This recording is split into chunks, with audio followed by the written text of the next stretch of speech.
Hello students, myself Arun Kumar Sharma, your history teacher. Today we will start a new theme 10, displacing indigenous peoples.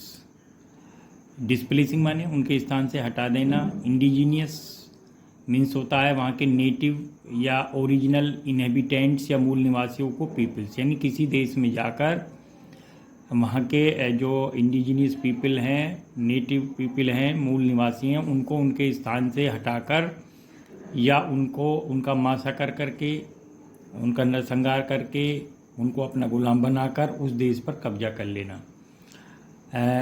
Displacing indigenous peoples is the themes in the theme in which the story of colonization. इसमें colonisation उपनिवेशवाद की कहानी है कि किस प्रकार European powers जैसे कि इंग्लैंड, फ्रांस, स्पेन, पुर्तगाल, हॉलैंड, जर्मनी, रसिया, इन्होंने अमेरिका, साउथ अफ्रीका, एशिया, इन देशों में जाकर अपनी कॉलोनीज को इस्टेब्लिश किया. This chapter recounts some aspects of the histories of native people of America and Australia. इसमें जो अमेरिका और ऑस्ट्रेलिया के नेटिव पीपल्स हैं उनकी कहानी है. The theme 8 described the history of Spanish and Portuguese colonization of South America. Theme 8 जो इससे पहले थी उसमें ये डिस्क्राइब किया गया था कि किस प्रकार स्पेन के लोगों ने और पुर्तगीज लोगों ने साउथ अमेरिका को कोलोनाइज्ड किया था. फ्रॉम द 18th सेंचुरी से more areas of South America, America के जो Central America, North America, South Africa, Australia and New Zealand came to be settled by immigrants from Europe. यहाँ जितने भी इलाके थे इनमें जो बाहर से यूरोप के लोग आए और उन्होंने यहाँ अपनी बस्ती बसाई और रहने लगे और इस प्रकार इन्होंने यहाँ एनेक्सेशन या ऑक्यूपेशन लगभग कर लिया. This led to many of the native people being pushed out in other areas. इसके कारण जो नेटिव पीपल थे उनको जो कई उन एरियाज़ में जिसमें कि ये यूरोपियन सेटलर्स रहते थे उनको छोड़कर दूसरे स्थान पर जाना पड़ा. The European settlements were called colonies, और यूरोपियन सेटलमेंट्स को कहा गया कॉलोनीज यानी उपनिवेश. When the European inhabitants of colonies became independent of European mother country, और जब ये यूरोपियन हैबिटेंट्स जो थे कॉलोनीज बिकेम इंडिपेंडेंट, जब ये आज़ाद हुए, स्वतंत्र हुए ऑफ यूरोपियन से, तो the mother country these colonies became states और कंट्री. तो ये उसके बाद या तो राज्य बन गए या देश बन गए. In the 19th and 20th century में पीपल फ्रॉम एशियन कंट्रीज, जो एशियन कंट्रीज के लोग थे, also migrated to some of these countries. इन कंट्रीज में सम ऑफ दीज कंट्रीज इन कंट्रीज़ में माइग्रेट हुए और these Europeans and Asians form the, और ये इन यूरोपियंस ने और एशियंस ने फॉर्म की majority in these countries, in countries में, यानी ये लोग यूरोपियन पावर इन देशों में आ गए जो ये देश मैंने आपको पहले बताए थे, और ये इसमें मेजॉरिटी में आ गए, यानी इनकी जो पॉपुलेशन थी वहाँ के ओरिजिनल इनहेबिटेंट्स से ज़्यादा हो गई. And number of native inhabitants are very small, और जो नंबर थी नेटिव इनहेबिटेंट्स की वो बहुत कम रह गई. They are hardly seen in the towns and people have forgotten that they once occupied much of the country. They are hardly seen, और इनको टाउन में यानी शहरों में या उनमें इन्हें नहीं देखा जाता था ओरिजिनल हैबिटेंट्स को, और लोग ये भूल गए कि उन्होंने इन्हीं देशों के, इन लोगों के देश को कब्जाया है. And that the names of many reverse, और बहुत सारी रिवर्स थी, नदियाँ, टाउन्स, शहर एट्सेट्रा आर डेरिव्ड, वो डेरिव्ड फ्रॉम नेटिव नेम्स, वो नेटिव नेम से डेरिव्ड हुए, यानी उनके नाम पर ही रखे गया। जैसे कि एग्जाम्पल है Ohio, Mississippi and Seattle in USA. ये लोकल नेम्स थे वहाँ के, लोकल ट्राइबल कम्युनिटी के। And the Saskatchewan in Canada, Wollongong and Parramatta in Australia, ये उनके नाम थे। Till the middle of 20th century, middle यानी 20th सेंचुरी के मिडिल तक American and Australian history text book use to describe how Europeans discovered the America and Australia, यानी जो text book थी अमेरिका की या ऑस्ट्रेलियन हिस्ट्री की, उसमें ये बताया गया कि किस प्रकार इन्होंने अमेरिका और ऑस्ट्रेलिया को डिस्कवर किया, किस प्रकार खोज की। They hardly mentioned the native people except to suggest that they were hostile to Europeans, और उन्होंने देवर हार्डली मैंशनड, और उन्होंने मुश्किल से इस बात को मेंशन किया कि पीपल एक्सेप्ट टू जज, और उसमें सिर्फ ये उन्होंने बताया कि ये लोग जो थे यूरोपियंस के प्रति शत्रुता रखते थे, होस्टाइल करते थे। These people were however studied by anthropologist in America from 1840s, और इनको जो एंथ्रोपोलॉजिस्ट थे, जो मानव विज्ञानी थे, जो कि मानवतावाद में विश्वास रखते थे, इन लोगों ने 1840 के बाद इनके बारे में स्टडी की, इनके बारे में जो नेटिव पीपल थे, ओरिजिनल पीपल थे। मच लेटर फ्रॉम 1960s, और इस प्रकार 1960s के बाद the native people were encouraged to write, जो नेटिव पीपल थे वर एनकरेज्ड, वे एनकरेज हुए to write their own histories, कि अपनी हिस्ट्री को हम लिखें, और टू डिक्टेट देम, और या उसको डिक्टेट करें। And this is called oral history, और इसी को ओरल हिस्ट्री कहा गया। Today it is possible to read historical works and fiction written by the native people. आज हम नेटिव पीपल के द्वारा लिखी गई हिस्टोरिकल वर्क्स को और फिक्शंस को हम पढ़ सकते हैं। And visitors to museums in these countries will see galleries of native art, और इन देशों में जो म्यूजियम हैं, संग्रहालय हैं, उनमें जो गैलरीज होती है नेटिव आर्ट की, उनमें इन लोगों की हैंडीक्राफ्ट, इन लोगों की ड्रेस और इनसे संबंधित बहुत सारी जो है वस्तुओं को, गुड्स को देख सकते हैं।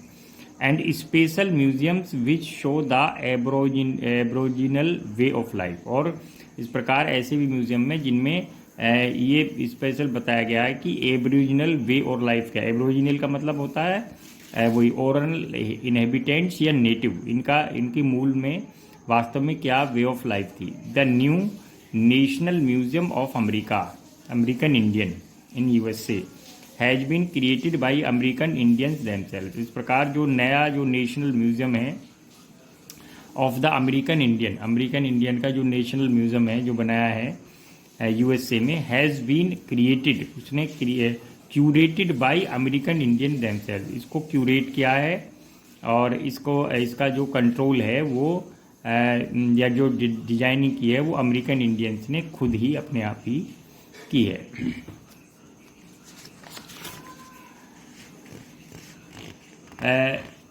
Next topic is European imperialism. European means Europe का साम्राज्यवाद, यूरोप का साम्राज्यवाद।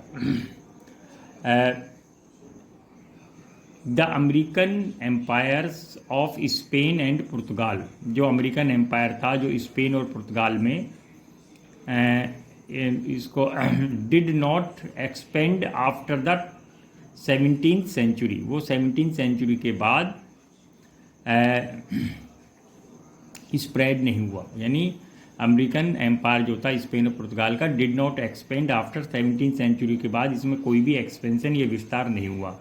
From that time other country जैसे कि France, Holland and England began to extend means ये विस्तार कर रहे थे देयर ट्रेडिंग एक्टिविटीज़ को एंड एस्टेब्लिश कॉलोनीज़, और इन्होंने कॉलोनीज को इस्टेब्लिश कर रहे थे ये भी इन अमेरिका में, Africa and Asia.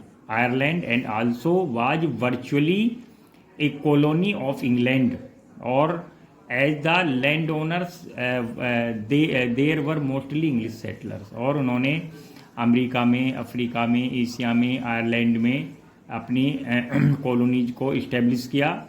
As the land owners there were mostly English settlers, और लेकिन इनमें ज़्यादातर जो लैंड ओनर्स थे, जो कि जमींदार थे, वो इंग्लिश लोग थे, यानी अंग्रेज थे। फ्रॉम द 18th सेंचुरी से इट बिकेम ऑब्वियस दैट, यह स्पष्ट हो गया कि while it was the prospect of profit which draw people to establish colonies, उसमें ये स्पष्ट हो गया कि इन लोगों का जो स्पेशल प्रोस्पेक्ट था, यानी जो मुख्य इनका जो इरादा था, उद्देश्य था, या अवधारणा ये थी कि ये प्रॉफिट कमाएं ट्रेड के थ्रू, और इसलिए इन्होंने अपनी कॉलोनीज को, इसलिए इन्होंने उन लोगों को वहाँ से हटाया, वहाँ के नेटिव पीपल को, और अपनी कॉलोनीज को एस्टेब्लिश किया, अपनी कॉलोनी स्थापित की। देयर वर सिग्निफिकेंट वेरिएशंस, और बहुत सारी जो वेरिएशंस हैं in the nature of the control established, और इस प्रकार जो नेचर है वेरिएशंस और इन द नेचर, और इस प्रकार नेचर में बहुत सारी वेरिएशंस थी जिसने भी इनको इनका कंट्रोल एस्टेब्लिश करने में इनको हेल्प की। इन साउथ एशिया, अगर साउथ एशिया में बात करें, trading companies like east India company, जैसे ट्रेडिंग कंपनी थी east India company, made themselves into political power, उसने अपने आप को पॉलिटिकल पावर बनाया। Defeated local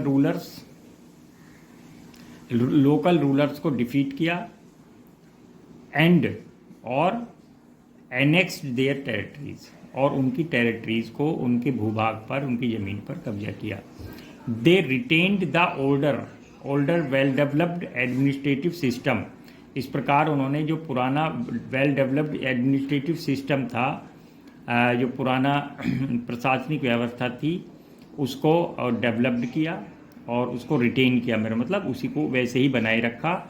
and collected taxes from land owners, और इस प्रकार ये लैंड ओनर यानी यहाँ के जो जमींदार थे उनसे टैक्स कलेक्ट करते थे। लेटर दे बिल्ट रेलवेज, बाद में इन्होंने रेलवे बनाई, to make the trade easier, जिससे कि व्यापार आसान हो सके। एक्सक्वेटेड माइंस को एक्सक्वेट किया, एंड एस्टेब्लिश्ड बिग प्लांटेशंस, और बड़े प्लांटेशंस को स्थापित किया, और बड़े प्लांटेशंस को स्थापित किया। In Africa European traded on the coast, Africa में जो यूरोपियन जो ट्रेड व्यापार करते थे वो कोस्ट यानी समुद्र तट पर करते थे, except in South Africa, Africa से साउथ अफ्रीका को छोड़कर। And only in the late 19th century did they venture into the interior, और ये लेट 19th सेंचुरी थी जब वे अफ्रीकन कॉन्टिनेंट के इंटीरियर माने आंतरिक भागों में इन्होंने ये गए। आफ्टर दिस, इसके बाद some of the European countries, बहुत सारी जो यूरोपियन कंट्रीज़ थे, रीच्ड एन एग्रीमेंट, वो एक एग्रीमेंट पर पहुंच गए, to divide up Africa as colonies of themselves, जिससे कि उन्होंने पूरे अफ्रीका जो कॉन्टिनेंट को अपनी कॉलोनी बना लिया और उसको डिवाइड कर लिया, उसका विभाजन करके, और जो वेरियस जो कॉलोनियल पावर्स थी उन्होंने अपने आप में उसको उसमें बांट लिया, उसको डिवाइड कर लिया। जैसे कि England, France, Germany, Holland, these were the powers who divided the whole African continent. The word settler is used for the Dutch in South Africa. South Africa में जो वर्ड सेटलर है वो यूज़ किया जाता है साउथ अफ्रीका में के लिए।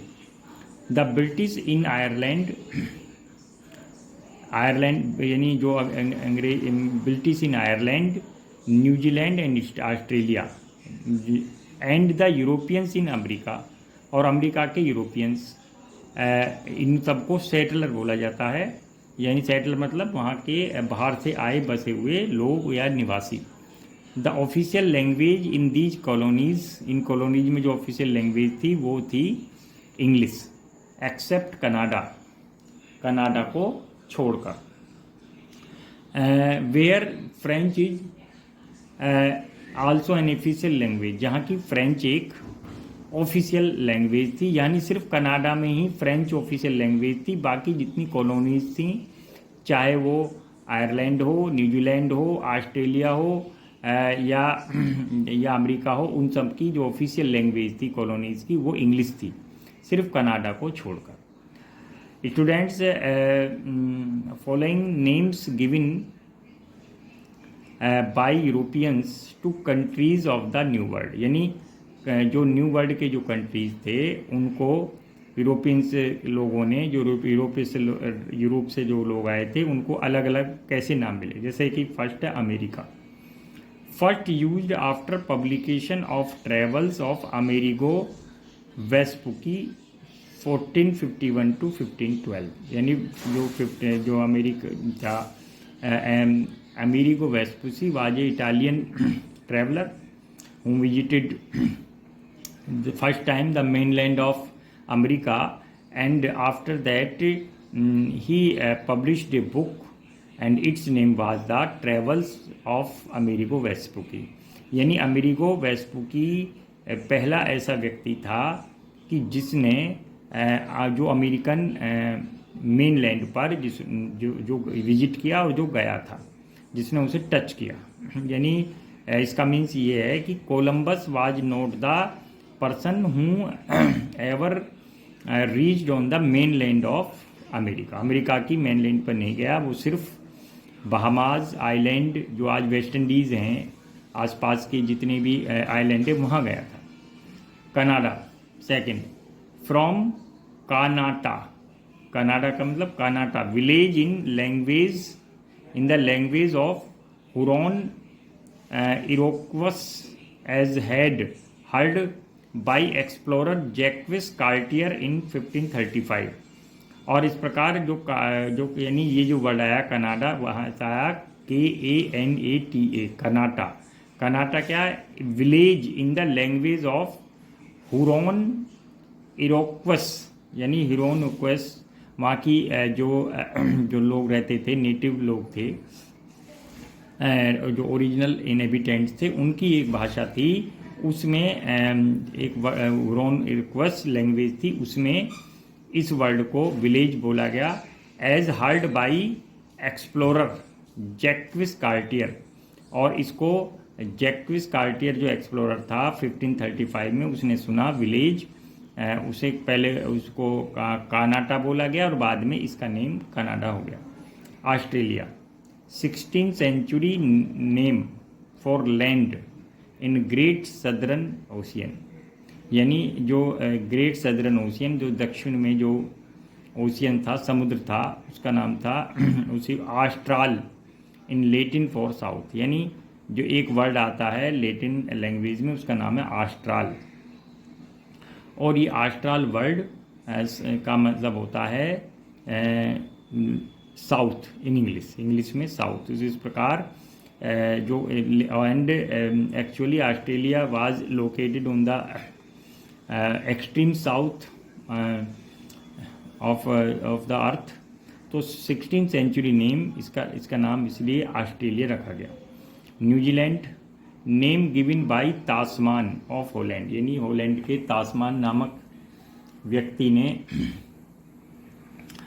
इसको नेम दिया था।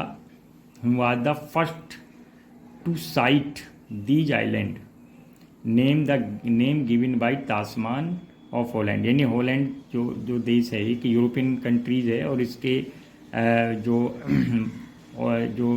लोग हैं, पीपल हैं, उनको बोला जाता है डच। तो उसमें एक फेमस एक्सप्लोरर थे, उनका नाम था तास्मान। उन्होंने फर्स्ट टाइम जो है वो इसकी विजिट किया था, एक्सप्लोर किया था न्यूजीलैंड को, और वो ईयर था 1642 में इसको विजिट किया था। और जी इज़ डच फॉर सी, इसमें एक वर्ड आया है जी, यानी जो जी वर्ड है वहाँ से लिया गया लैंग्वेज थे, तो उसका मतलब होता है सी, यानी डच भाषा में जी को सी बोलते हैं। इस प्रकार it was established and it got its new name New Zealand. Thank you very much.